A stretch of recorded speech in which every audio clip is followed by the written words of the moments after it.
Zapraszam na kolejny film z modelem dla początkujących modelarzy w roli głównej. Po prostym samolocie i czołgu przyszła pora na samochód. Wybrałem dla Was zestaw firmy Tamiya. Jest to model Nissana Sylvii, popularnej S13. Tak jak poprzednio wykonamy model z budżetowym zestawem narzędzi i farb, no i bez użycia aerografu. Z tej strony Tomek ze sklepu Actom. Siadajcie wygodnie, zaczynamy. Na początek kilka zdań wstępu na temat samochodu, którego model zbudujemy. Wierzcie mi, że o wiele ciekawiej skleja się model, o którego pierwowzorze mamy zebranych chociaż kilka podstawowych informacji. Można powiedzieć, że ten Nissan jako taki wygląda dosyć niepozornie, ale fani japońskiej motoryzacji dobrze wiedzą, że jest to bez dwóch zdań jeden z najbardziej kultowych samochodów sportowych.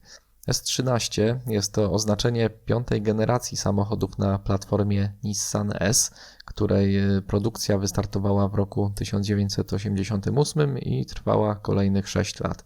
Sylvia była głównym reprezentantem każdej generacji, ale jako Sylvia zawsze sprzedawana była tylko w Japonii. Na inne rynki oferowane były już nieco inne wersje. W Europie na przykład jako odpowiednik japońskiej Sylvii dostępny był Nissan 200 SX. To był hatchback z chowanymi lampami, dlatego też trzeba przyznać, że Sylvia u nas jest samochodem nieco egzotycznym. Ale za to w Japonii, ojczyźnie driftu, Sylvia jest niemal synonimem jazdy bokiem po górskich drogach. Nadwozie klasycznego coupé i zamontowane na stałe reflektory to są cechy charakterystyczne i odróżniają Sylvię od innych modeli S13. Jak widzicie, w nazwie mamy jeszcze dopisek KS, co oznaczało po prostu wersję wyposażenia.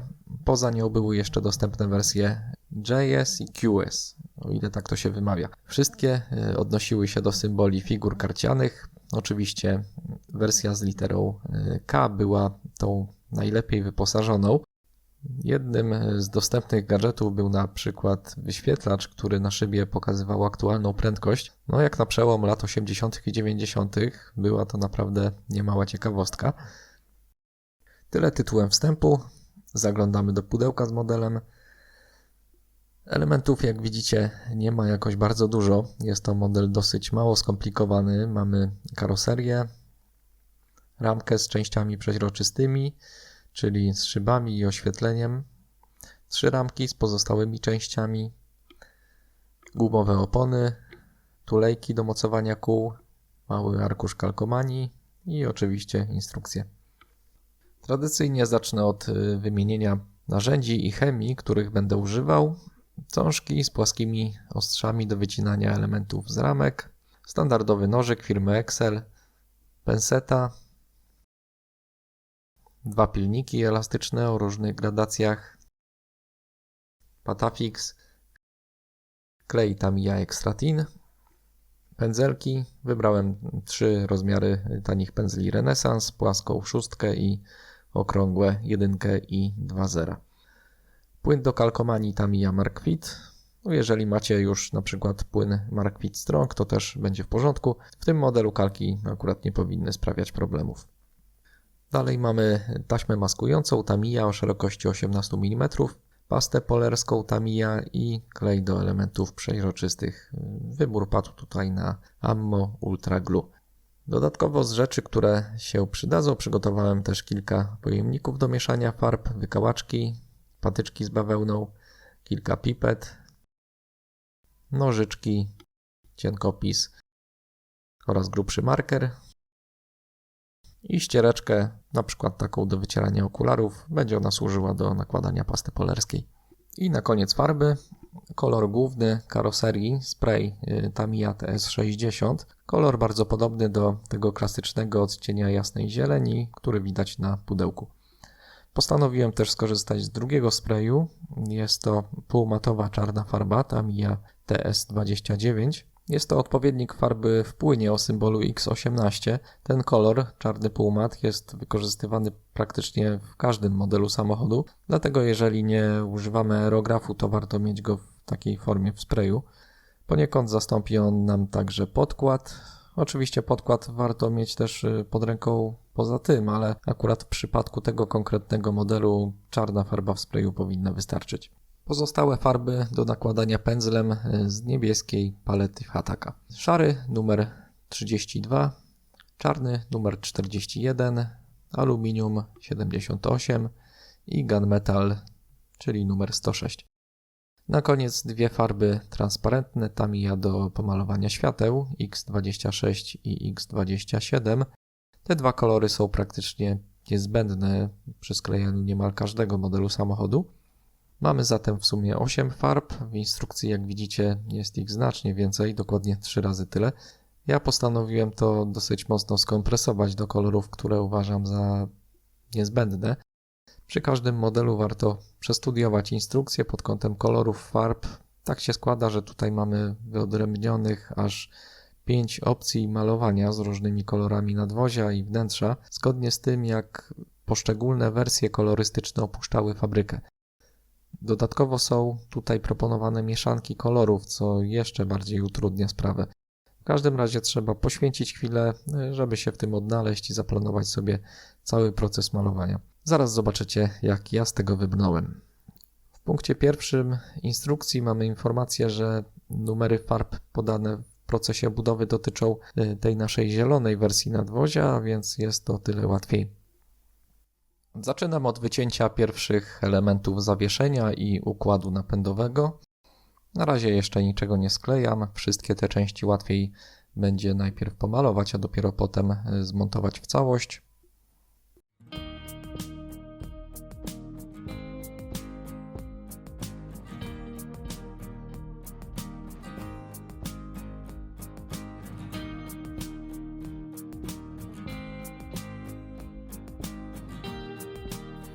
Części przygotowuję do malowania, oczyszczam z nadlewek i przy pomocy patafixu i wykałaczek układam tak, żeby łatwo było je wszystkie razem pomalować sprayem.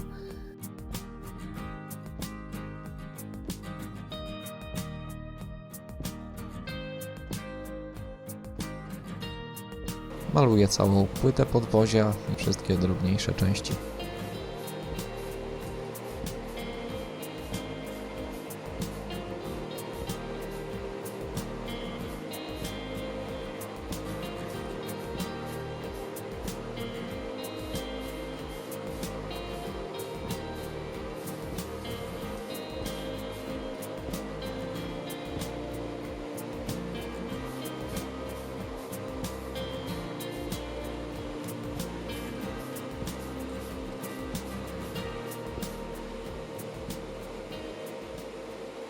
Kiedy wszystko wyschnie, wracam do instrukcji.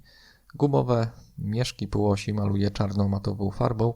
Akurat ten kolor Hataki numer 41 Night Black nie jest taką całkowitą czernią, a więc będzie się lekko odznaczał.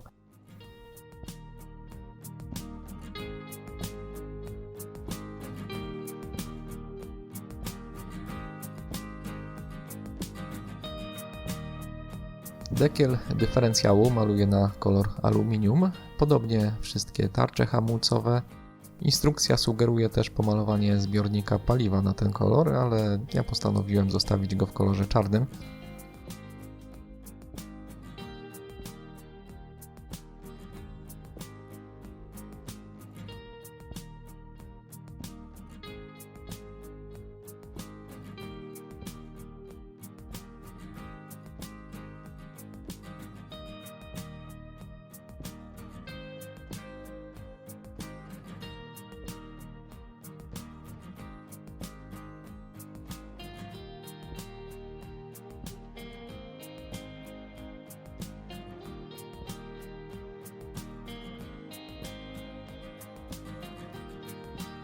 Piasty kół maluję kolorem Gunmetal, czyli odpowiednikiem koloru XF56, który wskazuje instrukcja, chociaż akurat te miejsca będą praktycznie zupełnie niewidoczne.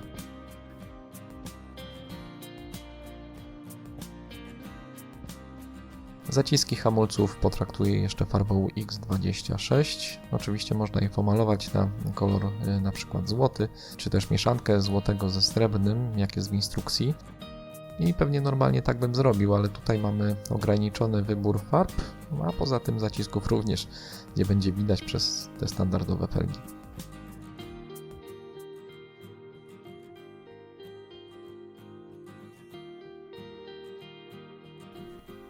Kolor aluminiowy otrzyma jeszcze obudowa skrzyni biegów, układ wydechowy oraz felgi. Farby Hattaka z serii niebieskiej, zwłaszcza przy malowaniu takich większych elementów, rozcieńczam wodą w proporcji 5:1. Na 5 części farby 1 część wody. Nakładam 2 lub nawet 3 warstwy w odstępach około 30 minut, aż do uzyskania pełnego krycia.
Teraz wszystkie elementy zawieszenia składamy w całość.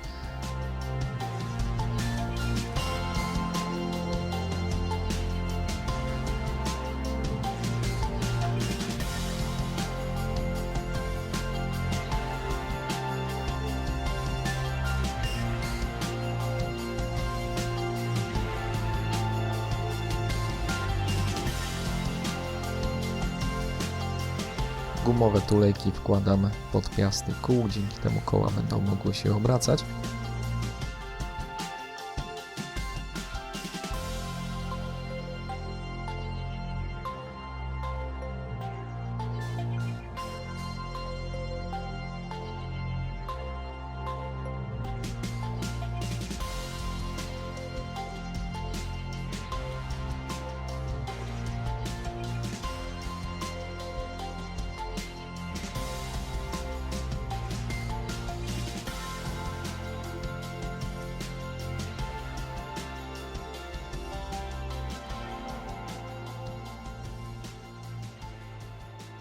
Z przodu, gdzie mamy możliwość wykonania skrętnych kół, zanim weźmiemy do ręki klej, trzeba dobrze się upewnić, które punkty powinny być sklejone.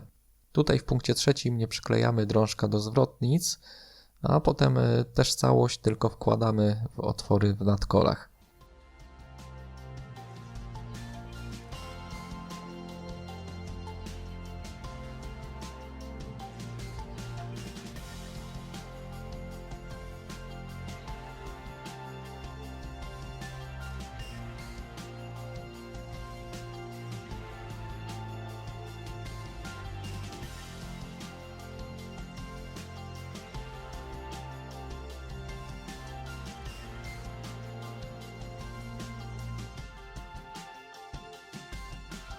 Opony mają dookoła takie dosyć wyraźne nadlewki, zaszlifuję je pilnikiem.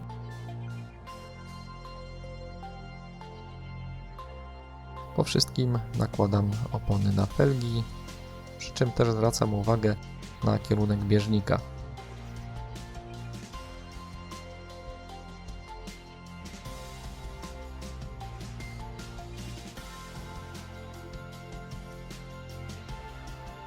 Koła nakładam na piasty, no i podwozie gotowe.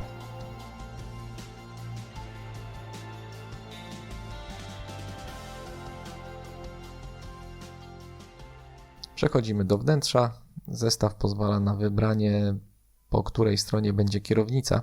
W sumie nie wiem dlaczego, skoro Silvia dostępna była tylko w Japonii, to jedyną opcją powinna być kierownica z prawej. No i w takiej wersji zamierzam model wykonać. Wszystkie potrzebne części wycinam z ramek, szlifuję i ponownie cały zestaw podzespołów trafia do malowania kolorem TS29.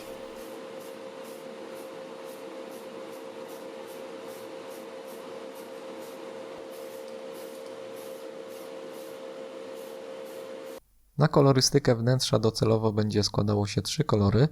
Czarny, który mamy już położony, ciemnoszary, mieszanka farby czarnej z szarą w proporcji 2:1. Tym kolorem pomaluję część środkowej konsoli, boki drzwi, tylną półkę i dużą część deski rozdzielczej wraz z kierownicą.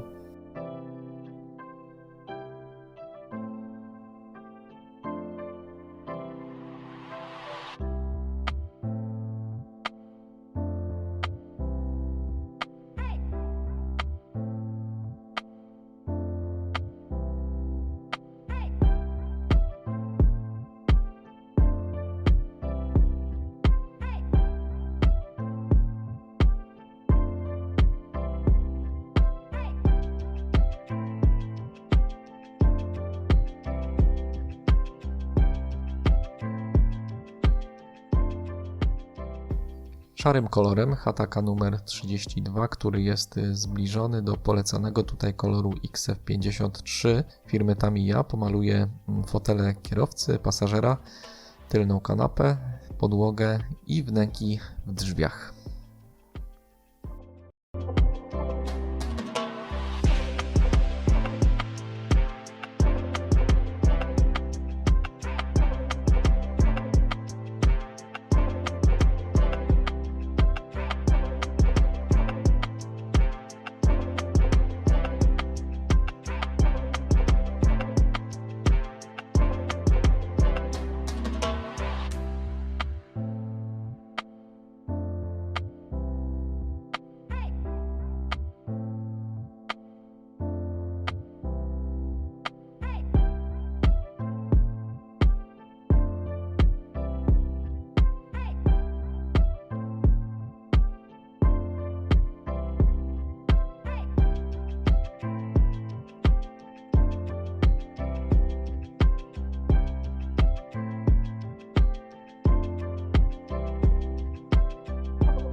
Na desce rozdzielczej umieszczę kalkomanię z zegarami. Wycinam kalkę numer 5 z arkusza, wrzucam do wody, w międzyczasie nakładam nieco płynu Markwit na miejsce docelowe i po kilkudziesięciu sekundach przenoszę kalkę na miejsce. Patyczkiem z bawełną dociskam i odsączam nadmiar płynu.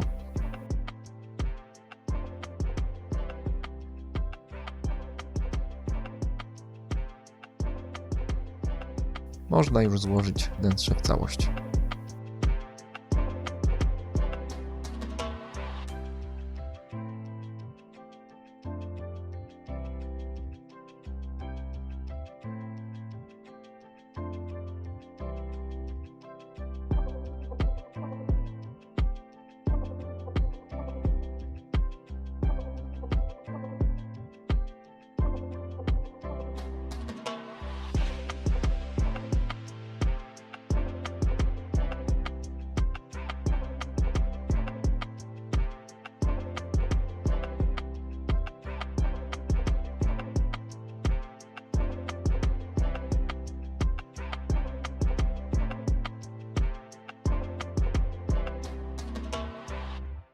Kolejny punkt to oszklenie.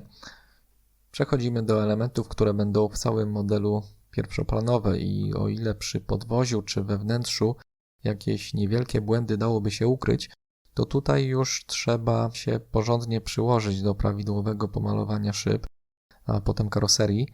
Jak widzicie, w tym modelu mamy wszystkie szyby w postaci jednego elementu. Co teraz trzeba zrobić, to namalować te czarne obrzeża poszczególnych szyb. Można to zrobić odręcznie, pędzelkiem, ale tego akurat szczerze nie polecam.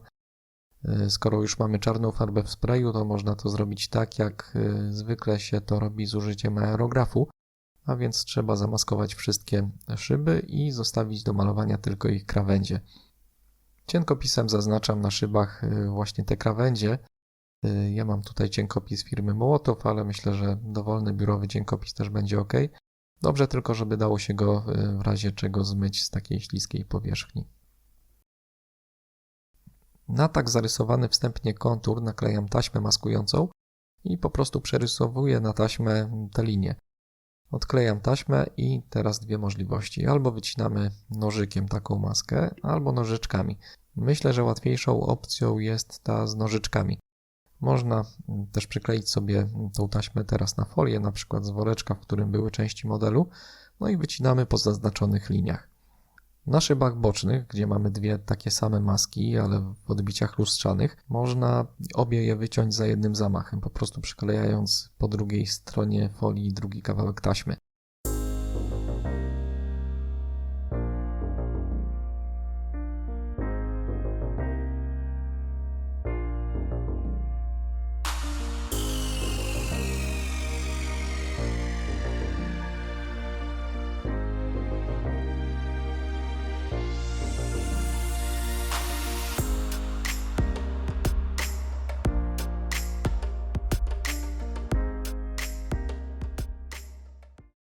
Kiedy mamy już wycięte i przyklejone wszystkie maski od wewnątrz, to przyklejam też taśmę na całej zewnętrznej stronie. Teraz wystarczy już tylko pomalować. Lepiej to zrobić w dwóch cieńszych warstwach niż w jednej grubszej. Chodzi o to, aby farba nie wpłynęła gdzieś pod taśmę. Jeżeli zrobiłbym jakiś zaciek, to mogłoby właśnie do tego dojść.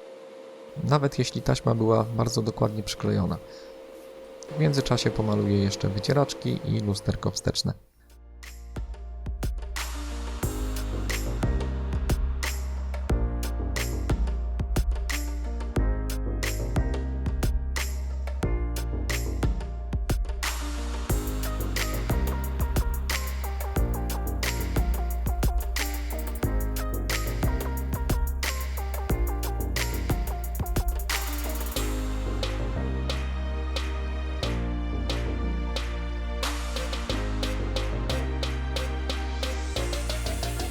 Pora na karoserię. Grubszym markerem zamalowuję linię podziału form, które biegną m.in. przez dach. Trzeba je zaszlifować, a taki zabieg ułatwi to zadanie. Po prostu kiedy zaszlifujemy ślad flamastra, to będzie znaczyło, że ta nadlewka też jest usunięta.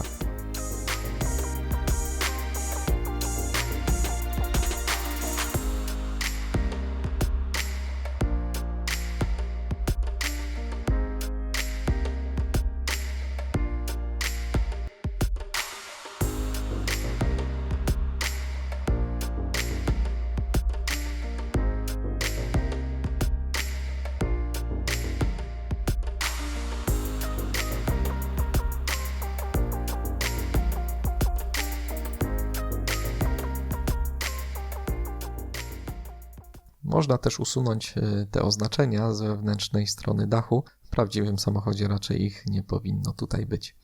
Do malowania przygotuję też spoiler i lusterka zewnętrzne.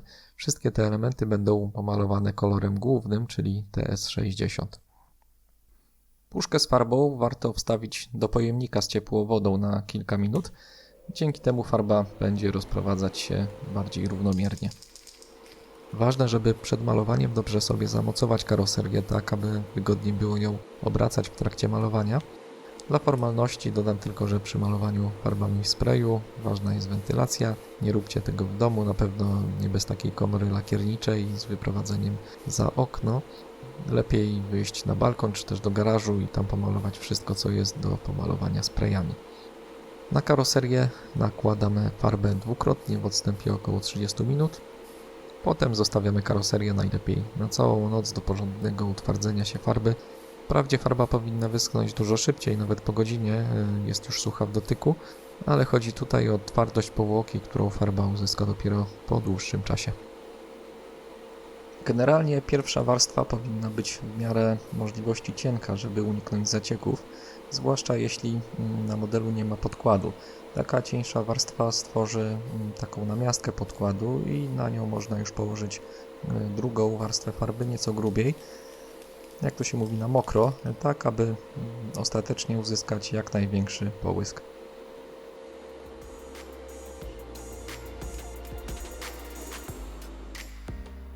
Może się zdarzyć, że po 2 warstwach farby pojawią się jakieś niedoskonałości, np.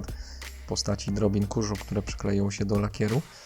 Wtedy zostawiamy karoserię do całkowitego wyschnięcia i szlifujemy delikatnie dane miejsce. Potem nakładamy jeszcze trzecią warstwę farby.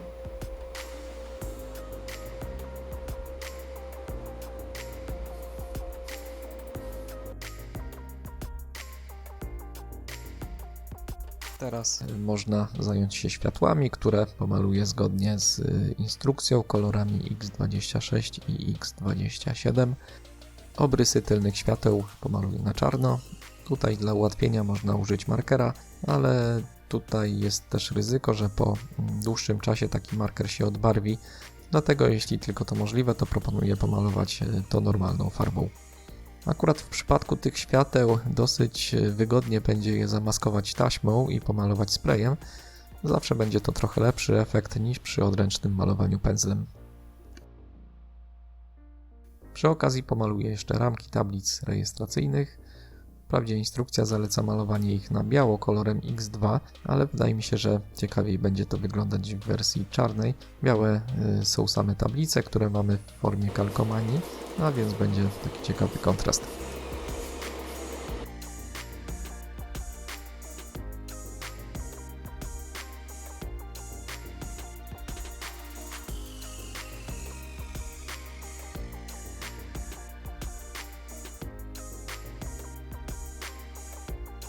Z przodu na tym pasie instrukcja sugeruje, żeby pomalować napis Silvia od wewnątrz na srebrno.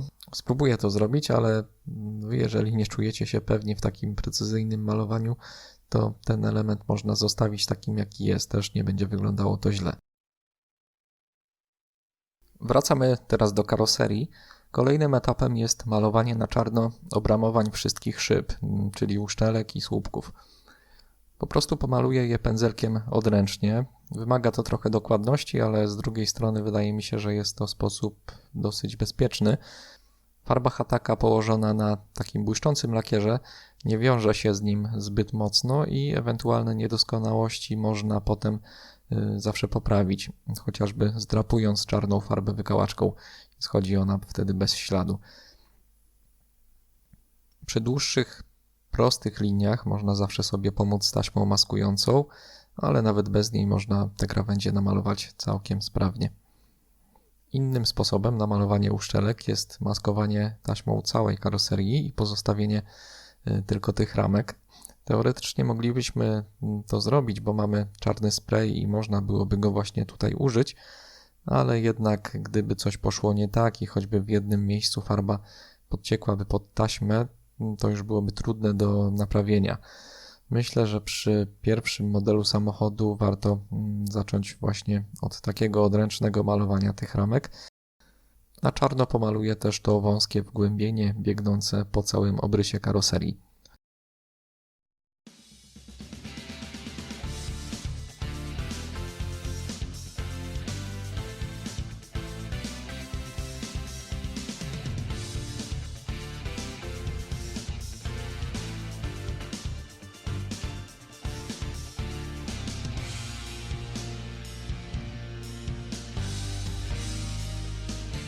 Wszystko, co znajduje się poniżej tej czarnej linii, będzie pomalowane na kolor gunmetal.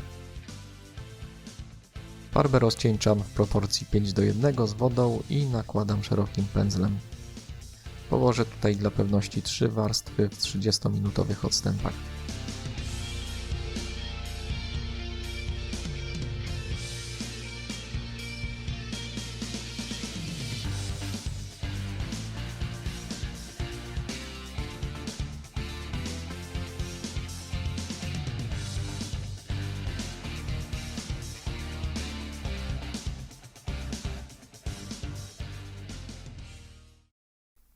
Tym samym kolorem maluję też centralny pas pomiędzy przednimi lampami. Wnęki, w których znajdują się światła, maluję kolorem aluminium. Według instrukcji powinien być to kolor X11, czyli Chrome Silver, ale różnica w praktyce jest tutaj niewielka i spokojnie można zastąpić ten kolor farbą w kolorze aluminiowym, którą mamy pod ręką. Przednie kierunkowskazy instrukcja sugeruje, aby pomalować kolorem X6, czyli takim jaskrawym pomarańczowym. Jednak dużo lepiej będzie to wyglądać, jeśli pomalujemy je na srebrno, a następnie farbą X26. W efekcie mamy taką imitację prawdziwego krosza kierunkowskazu. Właściwie kolor X26 można byłoby też nałożyć prosto na czarną farbę, wtedy kolor tego kierunkowskazu będzie jeszcze taki bardziej stonowany, ciemniejszy i wtopiony w czarny zderzak. Lakier na karoserii wyszedł nie najgorzej, ale zawsze mogłoby być lepiej. Można skorzystać na tym etapie z pasty polerskiej. Nie jest to może do końca zgodne ze sztuką, bo polerować się powinno dopiero warstwę lakieru bezbarwnego położonego na bazę. No ale tutaj takiego lakieru nie będzie, więc spróbuję zrobić coś z tym, co mamy. Skorzystam z pasty polerskiej Tamiya Fine i przy pomocy miękkiej ściereczki nakładam ją na karoserię. Tamiya ma w ofercie 3 rodzaje past, które służą do takiego 3-etapowego polerowania, ale na początek samo zastosowanie tylko tej jednej da już bardzo wyraźny efekt.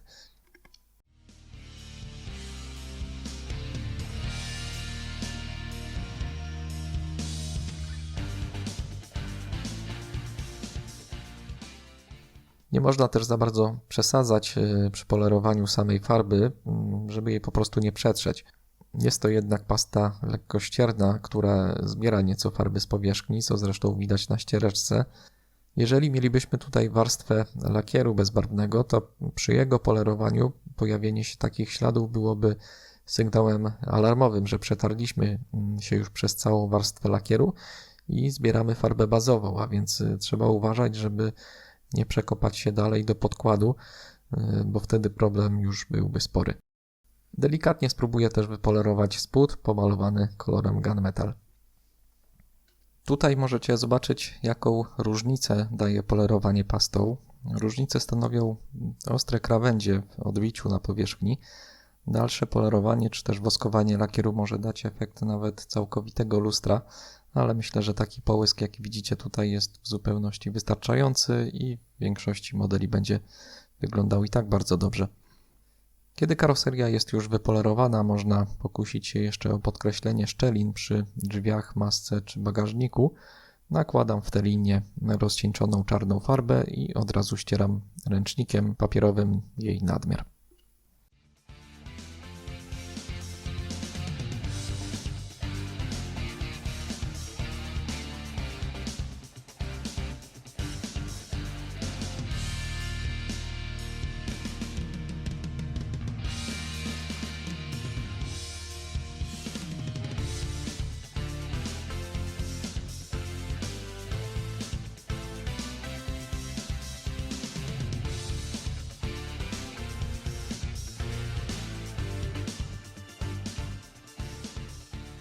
Zwierciadła lusterek można pomalować, ale nie będzie to idealne rozwiązanie.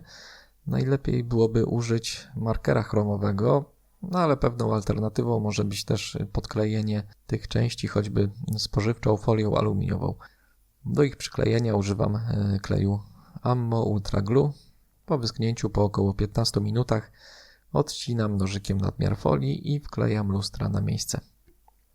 Przy montażu całych lusterek do karoserii, spoilera czy też świateł używam już tylko kleju Ultra Glue, który nie uszkodzi nam w żaden sposób farby ani nie zmatowi elementów przeźroczystych. Ten klej jest o tyle ciekawy, że wygląda prawie jak zwykły wikol, ale jednak naprawdę bardzo mocno wiąże.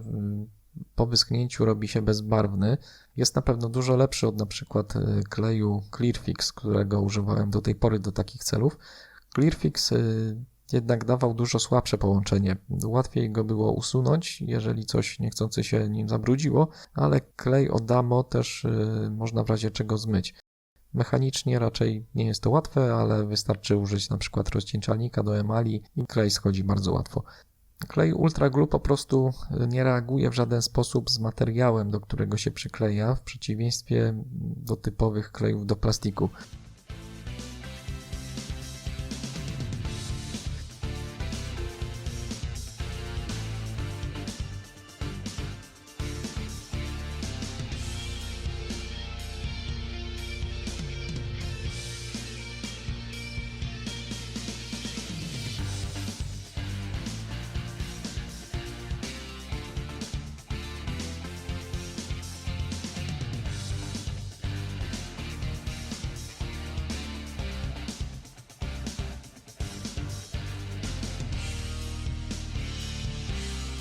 Po wklejeniu szyb pozostaje już tylko nałożyć na karoserię kilka kalkomanii. Procedura jest taka sama jak zawsze. Najpierw kalka do wody, potem płyn do kalek i umieszczamy kalkomanię na miejscu.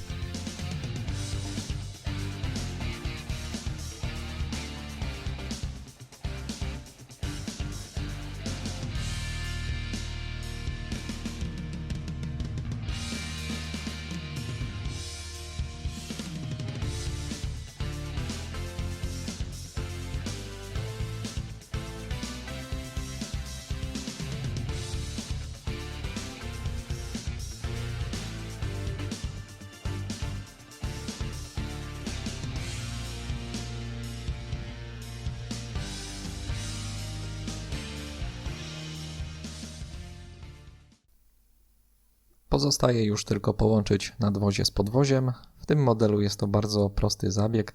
Wystarczy trafić w otwory montażowe pod zderzakami i jeśli wszystko było złożone prawidłowo, to całość powinna pasować idealnie. Nie ma potrzeby używania tutaj już kleju. Dotarliśmy do końca, model jest gotowy. Powstał najdłuższy jak do tej pory film na naszym kanale, ale chciałem właśnie zmieścić cały proces budowy modelu w jednym odcinku, żeby był to taki drogowskaz dla wszystkich początkujących.